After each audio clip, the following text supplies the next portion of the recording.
கேட்டு பேசணும். ஆனா இப்ப அதுக்குரிய நேரம் இல்லை. ஏன்னா அண்ணனுக்கு பணிகள் ஜாஸ்தி இருக்குது. ஒண்ணு மட்டும் ஏன் அவரை நேசிக்கிற ஒரு முக்கியமான ஒரு ஈடுபாடு எனக்கு உண்டு. ஏன்னா அவர் இவ்வளவுதான் பேசுறாரு. எனக்கு ஒன்னே ஒண்ணுதான் அவர் மேல ரொம்ப ஆரம்பத்தில் ரொம்ப பிடிச்சது என்னன்னா, ஒரு கூட்டம் கூட்டினாருங்க, 5000 பேரை திரட்டினாரு. அத்தனை பேருக்கு தமிழ் பேரை மாத்தினாரு. யார் செஞ்சிருக்கிறார்? அவங்க அப்பாவை தொல்காப்பியன்னு மாத்தினாரு. அந்த பக்கத்தில் இருக்கிறாரு பாருங்க, அவர் பேர் ஒரிஜினல் பேர் எனக்கு என்ன தெரியாது, வள்ளியரசு. அதே மாதிரி நீங்க சோறு விளம்பரம் எல்லாம் பாருங்க, எங்க பார்த்தாலும் ரமேஷ் குமேஷ் இவன் என்னென்னமா இருக்கும். ஆனா இவங்க கட்சி சுவர்ல பாருங்க, சிந்தனை செல்வன், வன்னியரசு, சிற்பி, என்னென்னமா அத்தனை தூய தமிழ் பேர்கள்.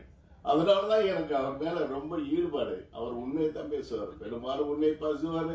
அவர் எதையும் பேசாத உண்மைகள் கிடையாது. அவர் பாராளுமன்றத்தில் பேசுற பாத்தீங்களா, அத்தனைக்கு ஆவணம் இருக்கும், யாரும் பதில் சொல்ல முடியாது. இப்ப நான் கூட இந்த சில கருத்துகள் சொல்லலாம்னு நினைச்சேன். ஆனா அவர் பணி இருக்கனால என்னால சொல்ல முடியவில்லை. அதனால அடுத்த ஏதாச்சும் சந்தர்ப்பங்கள் இருந்தால் அதுல நான் அறிவியல் பத்தி சில அவர்கிட்ட, ஏன்னா அவர் பேசுறதெல்லாம் அறிவியல் சமதான் பேசுவாரு. அவர் சொல்ற ஒவ்வொன்றும் இந்த திராவிடத்தை பத்தியோ தமிழ் தேச பத்தியோ திராவிட கருத்தியும் சொல்லுவாரு. அதெல்லாம் எவ்வளவு அவர் அற்புதமான ஆவணத்தோடு பேசுறாரு. இந்த புராணங்களை வச்சுக்கிட்டு இவங்க அடிக்கிற கூத்துருக்கு பாருங்க. ஒரு மத்திய அமைச்சர் சொல்லியிருக்கிறாங்க, என் முனிவர் ஒருத்தர் விமானத்தை ஏற்கனவே 5000 ஆண்டுக்குள்ள கண்டுபிடிக்கிறாரு. ஏங்க 11,000 மேல போனா சுவாசிக்க முடியாதுங்க. அது இங்கேயே நிறைய பேர் இப்ப ஆக்சிஜன் இதை வச்சுதான் சுவாசிச்சுட்டு இருக்கிறாங்க. இந்த காலகட்டத்தில் யாராச்சும் வானத்தில் பறந்து போக முடியுமா மாஸ்க் இல்லாம? இல்ல அதுக்கான தரவுகள் ஆவணங்கள் இங்கே இருக்குதா? சரி, இதை விடுங்க, அவர் பணி நிறைய இருக்குது.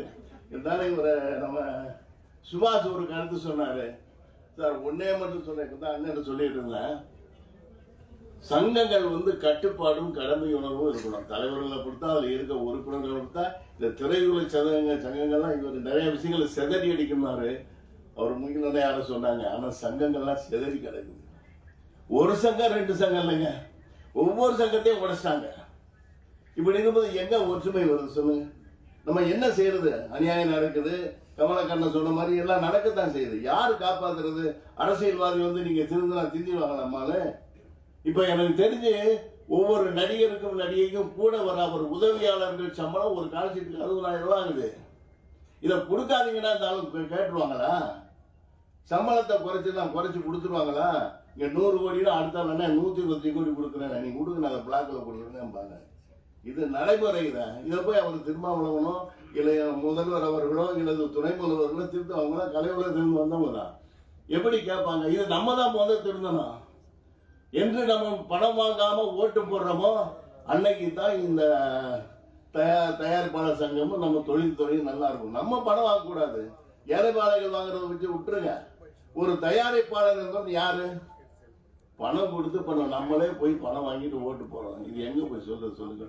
இப்ப சமீபத்துல இப்ப பாத்துருக்கீங்க, எவ்வளவு ஒரு கல்யாணங்கிறது, நீங்க திருமணத்துங்கிறது ஒவ்வொரு திருமணத்திலும் நீங்க பார்த்துருப்பீங்க. நம்ம வீட்டு பிள்ளைங்க விளையாண்டுகிட்டு இருக்கோம், இளைஞர்கள் பேசிக்கிட்டு இருப்பாங்க, சீட்டாடிக்கிட்டு இருப்பாங்க, எவ்வளவு சந்தோஷமா இருப்போம்.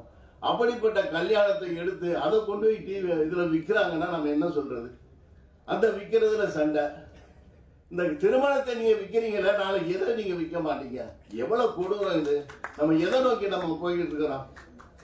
இதெல்லாம் நம்ம திருந்திட்டு நம்ம தலைவர்கிட்ட போய் சொல்லி, ஐயா எங்களுக்கு இப்படியெல்லாம் நடக்குது, நாங்க ஒரே ஊரெல்லா எழுப்பி சொல்கிறோம், எங்களுக்கு நீங்க திருத்தி கொடுங்கன்னா அவங்க கண்டிப்பா செய்வாங்க. நம்ம முதல்வர் செய்வாரு, துணைவர் அவங்களுக்கு துணையா அவர் இருப்பாரு. நான் அவரை ஏற்கனவே கேட்டுக்கிட்டேன், நீங்க எப்பயும் கூட துணையா இருக்கணும். ஏன்னா நீ அவங்களால தமிழ் இனம் காக்க முடியும், மொழி காக்க முடியும். திராவிட தேசிய விட்டுருங்க, அது வேற, அது பிரச்சனை வேற. அது எல்லாரும் உட்கார்ந்து பேச வேண்டியது. சும்மா குழப்பிட்டு இருக்கிறாங்க. எல்லாரும் ஒண்ணுதாங்க. தெலுங்காரங்களை வட்டி விட்டுற முடியுமா? ஏன் தெலுங்கார நம்ம தமிழ்ல இருந்து பிறந்தவங்க தெலுங்கு எல்லாம் பேசுங்க. பாருங்க, தெலுங்கு பிரிச்சு பாருங்க, சமஸ்கிருதம் தமிழ் தான் இருக்கும். நீங்க மலையாளி பேசுற பாரு, அவன் தான் தூய செந்தமிழ் பேசுறான், நம்ம கொடுந்தமிழ் பேசிருக்கிறோம்.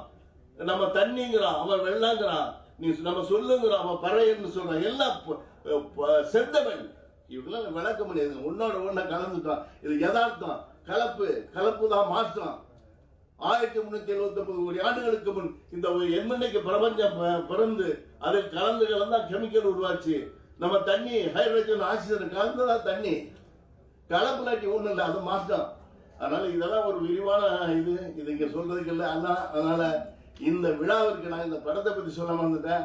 இந்த தம்பி நம்ம சங்கத்தில் தான் மெம்பரா இருக்கிறாரு. ஆனா ஒரு அற்புதமான ஒரு சின்ன பட்ஜெட்ல ஒரு அழகான ஒழிப்பு இது. நான் ரசிச்சு பார்த்தேன். ஏன்னா நாங்கெல்லாம் நிறைய படம், நானும் படம் எடுத்துருக்கேன் சின்ன பட்ஜெட்ல.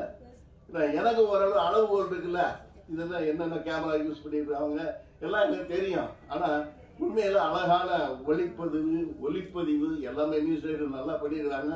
அதை கூட நடிகர்லாம் வந்து அந்தந்த கேரக்டருக்கு என்ன தர்ம சங்கடம்னா எத்தனை பேர்ட்ட சொல்றேன், என் வயசுக்கு ஏற்ற கேரக்டர் பண்ணுங்க அப்படின்னா கேட்க மாட்டேன்டா. 45 வயசுல ஹீரோவா நடிக்கிறான், நான் போய் ஹீரோ நடிக்கிறான், ரஜினி நடிக்கிறான் கையெட்டிட்டு போய் நடிக்கவா?